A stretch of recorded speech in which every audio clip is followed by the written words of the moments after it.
Picture this. By 2030, artificial intelligence could consume more electricity than the entire country of Mexico.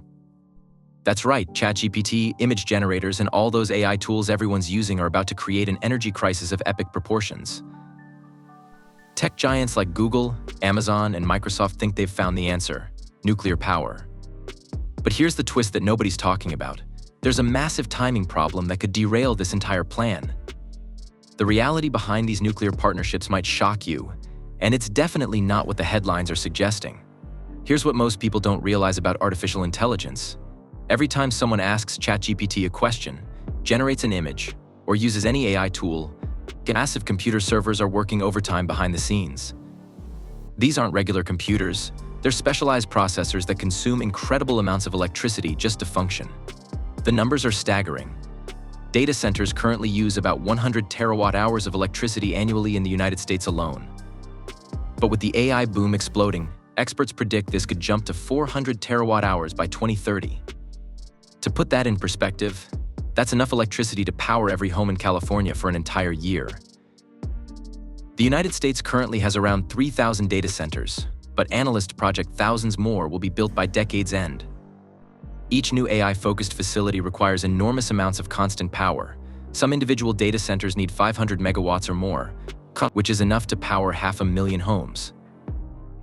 But here's the kicker. The same companies building these energy-hungry data centers have also made bold climate commitments. They've promised to reach carbon neutrality within the next couple of decades. So they're stuck in this paradox. They need massive amounts of electricity immediately, but they also need it to be clean. This contradiction is driving some pretty desperate decisions behind the scenes. When tech executives look at their energy options, nuclear power seems like the obvious choice. Unlike wind turbines that only spin when it's breezy or solar panels that go dark at night, nuclear reactors produce electricity around the clock. They're like the reliable friend who's always there when needed. This consistency matters enormously for data centers. These facilities don't get to take breaks. They need to run at full capacity 24 hours a day, 7 days a week. When someone in Tokyo asks an AI question at 3 a.m., those servers better be ready to respond instantly. Nuclear power delivers that reliability in a way that renewables simply can't match on their own. There's also the carbon footprint angle. Nuclear energy produces virtually zero emissions during operation, making it attractive for companies trying to hit their climate targets. While wind and solar are clean too, they require backup power sources for when the sun isn't shining or wind isn't blowing, and that backup is often natural gas. Nuclear also has serious political advantages. While renewable energy has become surprisingly polarizing in recent years, nuclear power enjoys bipartisan support. Both Democrats and Republicans generally favor expanding nuclear capacity, which means these projects are less likely to get caught up in political battles that could delay or cancel them. For tech companies making billion-dollar infrastructure investments, that political stability is invaluable insurance. Now here's where this nuclear dream hits a brick wall: timing. Building nuclear reactors isn't like putting up a warehouse or even a regular power plant. These are some of the most complex engineering projects on Earth, with safety requirements that make the approval process incredibly lengthy. A typical nuclear power plant takes close to a decade to build from start to finish. That includes years of regulatory approval, environmental studies, safety reviews, and construction.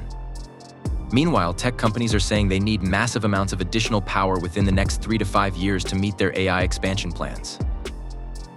This timing mismatch creates a serious problem. While executives are making headlines about their nuclear partnerships, they can't actually wait for these reactors to come online. So what are they doing instead?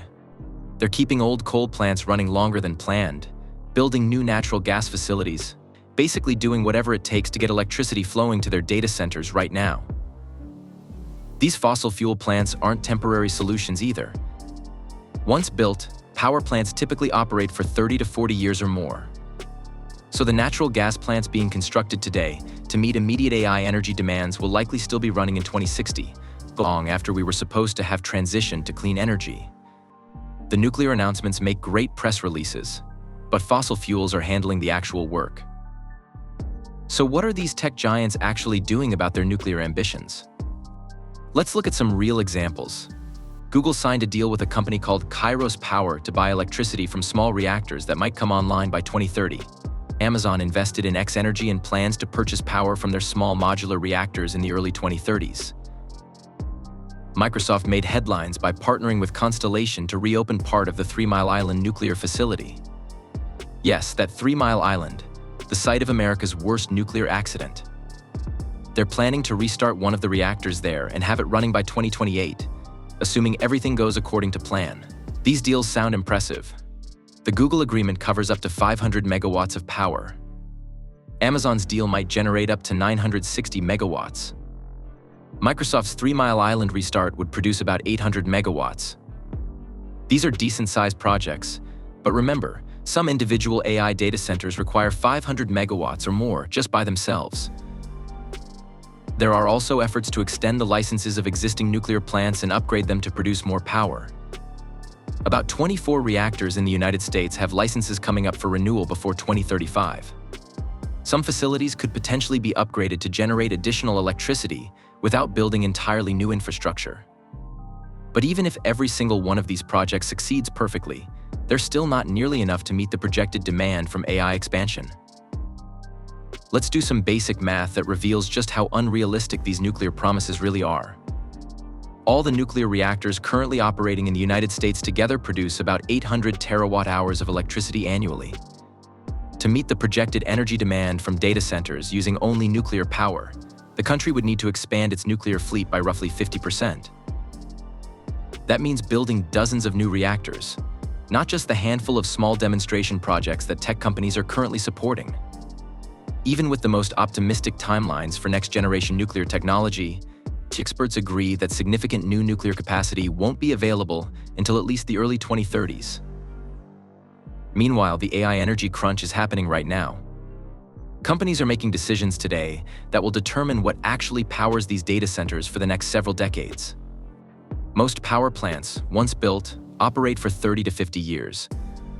So whatever gets constructed to meet immediate energy needs will likely still be producing electricity well into the 2070s. The most realistic scenario isn't a nuclear-powered AI future. It's a mixed energy landscape where nuclear plays a role alongside natural gas, renewables, and energy storage. Tech companies will take clean electricity wherever they can find it, but they're not going to wait around for perfect solutions. The AI arms race is too competitive, and the profit margins too tempting for companies to delay their data center build-outs for the sake of energy purity. So what do you think? Are tech companies being realistic about nuclear power, or are they just kicking the can down the road while burning fossil fuels today? The gap between AI's energy needs and nuclear's timeline seems pretty significant. Drop a comment below with your take on how we should actually power the AI revolution. And if you found this deep dive into tech policy interesting, make sure to subscribe because there are plenty more surprising stories hiding behind those corporate press releases. And hit that notification bell so you don't miss the next one.